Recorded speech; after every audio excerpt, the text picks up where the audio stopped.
नमस्कार मित्रांनो, शब्दस्पर्शी या चॅनलवर तुमचं पुन्हा एकदा स्वागत. आजच्या कथेचं नाव आहे सवाष्ण. लेखन आशिष देवरुखकर. कथा सुरू करण्याआधी जे कोणी या चॅनलवर पहिल्यांदा आले आहे त्यांनी पटकन चॅनलला सबस्क्राईब करून घ्या. चला तर मग वेळ न घालवता कथेला सुरुवात करूया. आज जत्रेचा 5वा दिवस होता आणि त्यात रात्री झालेला पाऊस. सगळीकडं नुसता चिखल, पण त्यातूनही आपलं सामान भिजण्यापासून वाचवण्यात यशस्वी झालेला तुकाराम स्वतः मात्र पार भिजून गेला होता. थंडीनं बिचारा कुडकुडत होता. पण गरिबाला कसली थंडी आणि कसला पाऊस. रस्त्याच्या कडेला आपला डगमगता लाकडी टेबल आणि सामानाच्या पिशव्या यांची मांडामांड तुकाराम करायला लागला. आज फेटे घालून चालणारे तरुण दिसतायत. तुकारामला आधी काहीच कळेना, इतकं फेटे घालून तरुण काय यायला लागलेत. रस्ता आता गर्दीनं फुलून यायला लागला. फेटे घातलेले तरुण गेले नाहीत तोपर्यंत पोलीस आणि हवालदार दिसू लागलं. तुकाराम दरवर्षी येथे टेबल लावायचा, पण आजवर कधी इतका पोलिसांचा फौजफाटा बघितला नव्हता. आपल्यासोबत आलेल्या आपल्या पोटच्या पोराला तुकारामने विचारलं, अरे पोरा, एवढी का रे पोलीस आज? बा, आज शेवटचा दिवस आहे जत्रेचा म्हणून असेल. नाही रे पोरा, म्या इतकी वर्ष इकडे टेबल लावतोय, पोलीस कावा आलं नव्हतं र? बा, म्या बघून येऊ का? होय होय, चा बघून ये लवकर. होय बा, आलोच. तुकारामचा मुलगा पटकन धावत गेला आणि धावत आला. त्याच्या हातात चहा होता. बा, हे घे चहा. अरे लेका, तुला काय सांगितलं होतं आणि काय करतोय तू? घे र बा, थंडीनं कुडकुडला आहेस. चहा पी, मग सांगतो. बर, असं म्हणतोस, दे मग चहा मला. बा, आज शेवटचा दिस आहे, तर कोणी मोठा पुढारी येणार आहे इकडं म्हणून पोलीस आहेत ती. म्हणजे ती फेटीवाली त्याचे चमचे. दोघं बापलेक हसायला लागले. इतक्यात एक हवालदार येऊन तुकारामला म्हणाला, दादा, मागं घ्या, हे टेबल मागं घ्या, रस्त्यात अडचण होती. चेहऱ्यावर काकुळतीचे भाव घेऊन तुकाराम जमेल तितकं मागं सरकला. टेबलचा एक पाय तुटका होता. त्याला आधाराला दगड लावून पुन्हा त्याने माल लावायला घेतला. अष्टगंध, बुक्का, हळद, लाल भडक कुंकू, अबीर, गुलाल, हिरवा चुडा, लखलखते छोटे पंचपाळ असणारा डबा, तुळशीमाळा, असं सगळं सामान त्यानं वेगवेगळे ताट घेऊन रांगेत मांडलं होतं. त्याच्यात शेजारी कोणी तंबाखूवाला, तर कोणी बिडीकाडीवाला विकणारा होता, तर कुणी लहान मुलांच्या खेळण्यांचा गाडा लावून बसला होता. थोड्या अंतरावर एक चहावाला टेबल टाकून बसला होता. आज या सगळ्यांना एकच आशा होती की सगळा माल विकून रिकामा टेबल आणि पैसे घरी नेण्याची. आज जत्रेचा शेवटचा दिवस होता. गेले 4 दिवस म्हणावा तसा धंदा झाला नव्हता आणि त्यात काल रात्रीचा येऊन गेलेला पाऊस सगळा चिखल करून गेला होता. त्यामुळं आज धंदा होणार नाही म्हणून तुकारामने आपल्या पोराला गेले 3 दिवसात जमलेले पैसे घेऊन घरी जायला सांगितलं. घर जत्रेच्या ठिकाणापासून चांगलं 6-7 किलोमीटर दूर होतं. एवढं सामान 5 दिवस रोज कुठं ने आण करायचं म्हणून तुकाराम आणि त्याचा मुलगा गेले 4 दिवस इकडंच राहत होते. तुकाराम आणि त्याचा मुलगा दुपारी तिथेच कुठेतरी वडापाव किंवा भजी खायचे. रात्रीसुद्धा तेच. पण कालच्या पावसानं सगळी वाट लावून टाकली. तेवढ्यात हळूहळू गर्दी वाढायला लागली. बा, मी थांबतो. नको र, तू जा घरला. अहो, पण गर्दी लय आहे, तुम्हाला नाही झेपणार. आता काय बापाला शिकवणार काय वैर? तसं नाही बा, तू घरला जा आणि मायला निरोप दे. काय सांगू मायला? बानं मला घरला पाठवून दिलं. नाही रे लेकरा माझ्या, मी तुला अगोदरच सांगितलं होतं की तुला शेवटच्या दिवशी घरला पाठवीन म्हणून. मायला सांग, आज दुपारच्याला जरा जास्त जेवण घेऊन ये आणि आम्ही दोघं रातच्याला संगच एकत्र घरला येऊ. आणि लक्षात ठेव, अजिबात त्या मधल्या वाटानं जायचं नाही. कोणच्या? त्या जंगलाच्या? हां. का रे बा?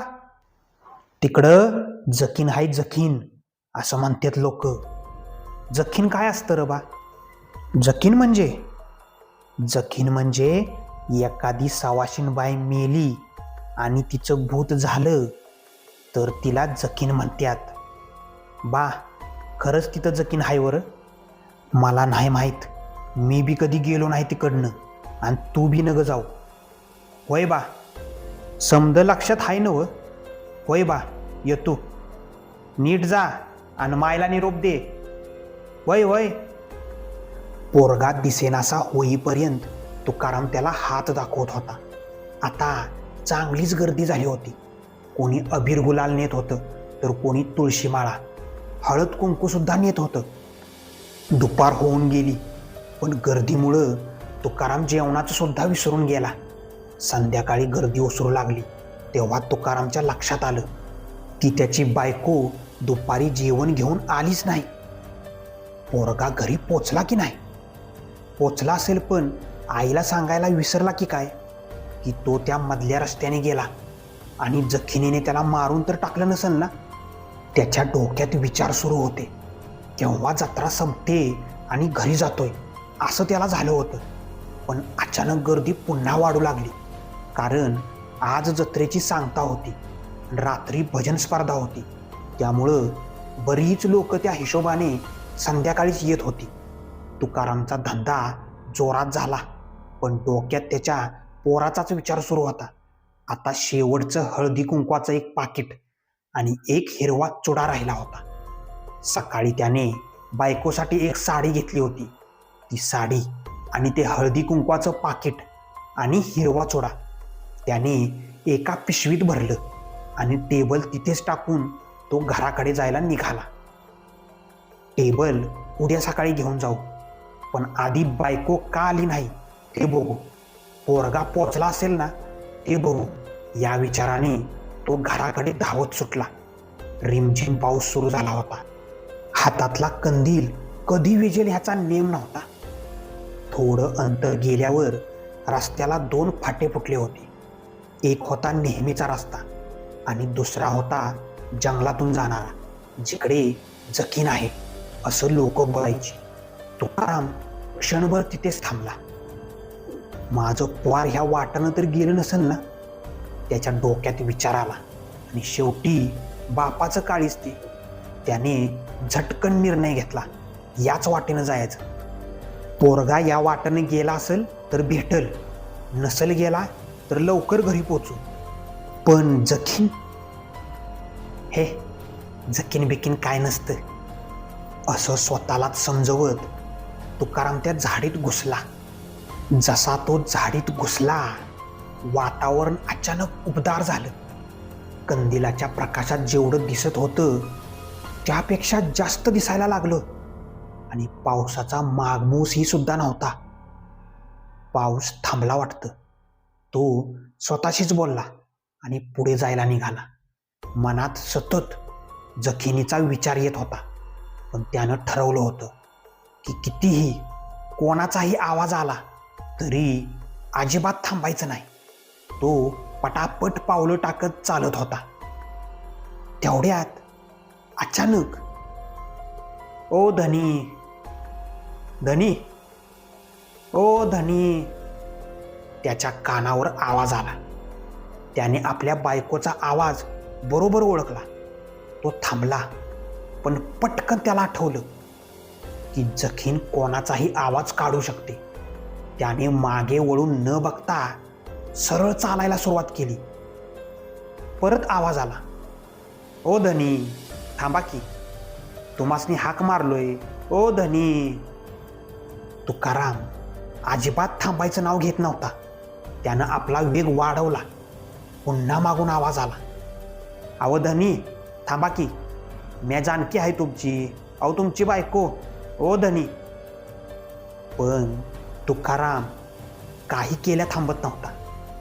अचानक समोरच्या झाडामागून आवाज आला, ए बा, अरे बा थांब की, माय हाका मारायले मागून, असं का जखीन दिसल्यावानी पळायलाय.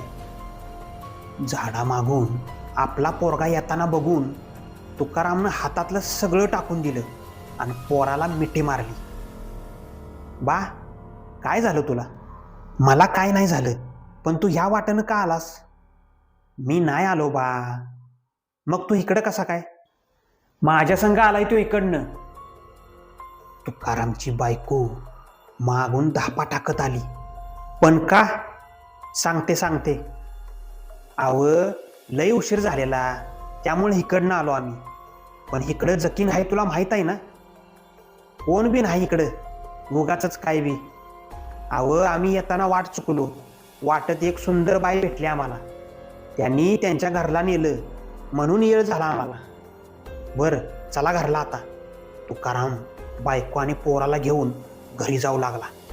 वाटेत एक ठिकाणी तुकारामची बायको बोलली, अव धनी जरा थांबूया का? का?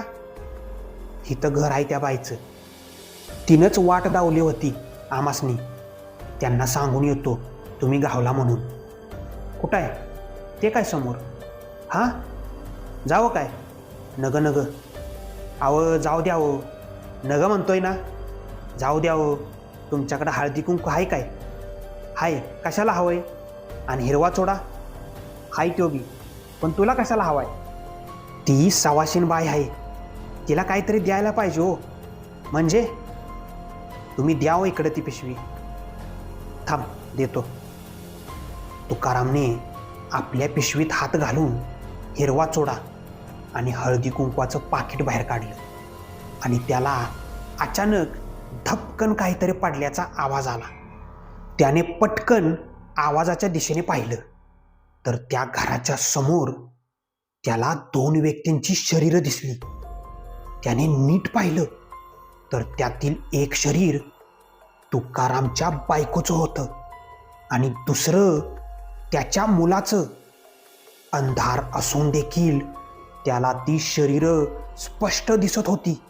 त्याने वळून आपल्या बाजूला पाहिलं तर त्याच्या बाजूला कोणीच नव्हतं, ना बायको ना मुलगा. तो काय ते समजून गेला. त्याने घराकडं पुन्हा पाहिलं तर दाराजवळ एक बाई उभी होती. हिरव्या रंगाची साडी घातलेली, गळ्यात मंगळसूत्र घातलेली. ती तिकडूनच मोठ्यानं कर्कश आवाजात ओरडली, मला हिरवा चुडा दे आणि हळदी कुंकू लाव मला. तुकारामने आपली पिशवी तिथंच टाकली आणि धूम ठोकली. तुकाराम जीवाच्या आकांताने धावत होता. अंधारात कंदिलाच्या प्रकाशात काहीच दिसत नव्हतं, तरी तो वाट फुटेल तिकडे धावत होता.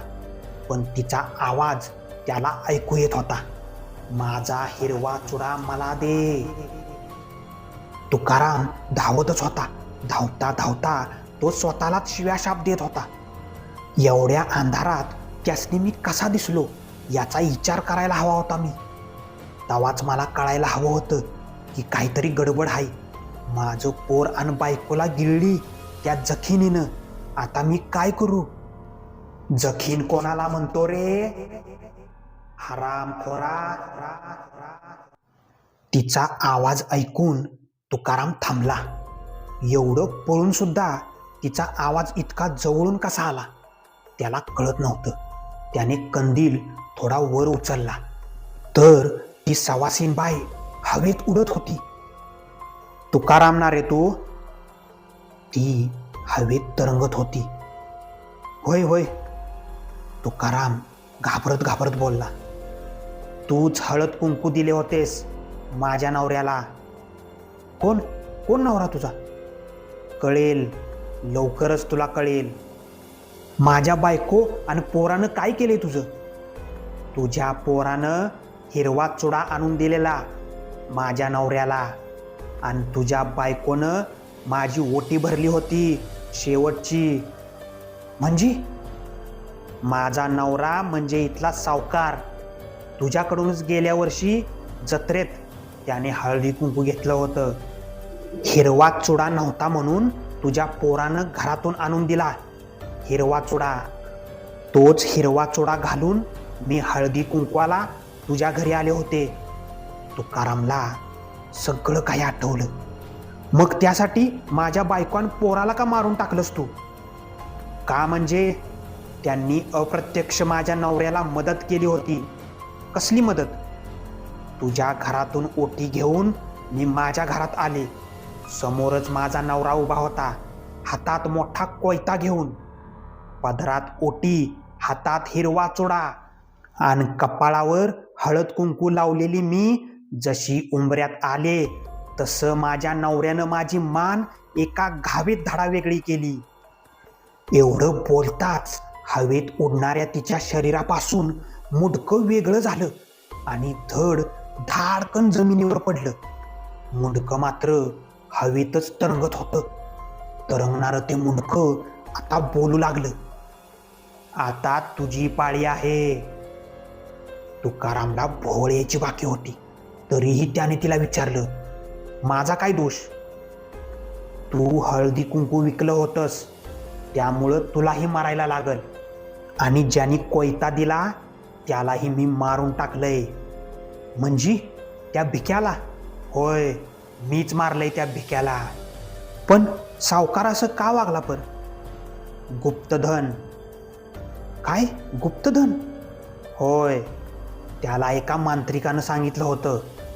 हातात ओटी, हळदी कुंकू लावलेली सवाशीणबाई, तिचा तुझ्या दाराच्या उंबऱ्यात बळी दे, तुला गुप्तधन मिळेल. त्याने मलाच, स्वतःच्याच बायकोला मारले. स्वतःच्याच बायकोचा नरबळी दिला त्याने, नरबळी. काय? हो, पण मी सवाशीण मेले, तेही तिन्ही सांजेला. म्हणून मी जखीन झाले, जखीन. आणि सगळ्यात आधी माझ्या नवऱ्याला मारून टाकलं. त्याच्याच घरात मी त्याला जाळून मारलंय. मग त्या मांत्रिकाला मारून टाकलं. मग तो कोयता देणारा भिक्या, हिरवा चुडा देणारा तुझा मुलगा, आणि मग हळदी कुंकू लावून माझी वटी भरणारी तुझी बायको, आणि आता तुझी बारी. एवढं ऐकताच तुकाराम हातातला कंदील टाकून धावत सुटला. वाट मिळल तिकडं तो धावत होता आणि त्याच्या मागून ते मुंडकं मोठमोठ्यानं हसत हवेत तरंगत येत होतं. सकाळ झाली आणि त्या जंगलात गुरं चारायला आलेल्या गुराख्याने गावात जाऊन सांगितलं, तुकारामानी त्याच्या बायको पोराचं प्रेत सावकाराच्या जळालेल्या घराजवळ पडलंय. त्याच्या पुढच्या दिवशी पेपरात मोठी बातमी आली. जंगलातील सावकाराच्या जळक्या घराजवळ गावातील एकाच परिवारातील तिघांचे मृतदेह सापडले. जळालेल्या घरात सावकाराचा जळालेला मृतदेह सापडल्यानंतर आजवर 5 मृतदेह तिथं सापडले. घराचे गूढ अद्याप कायम.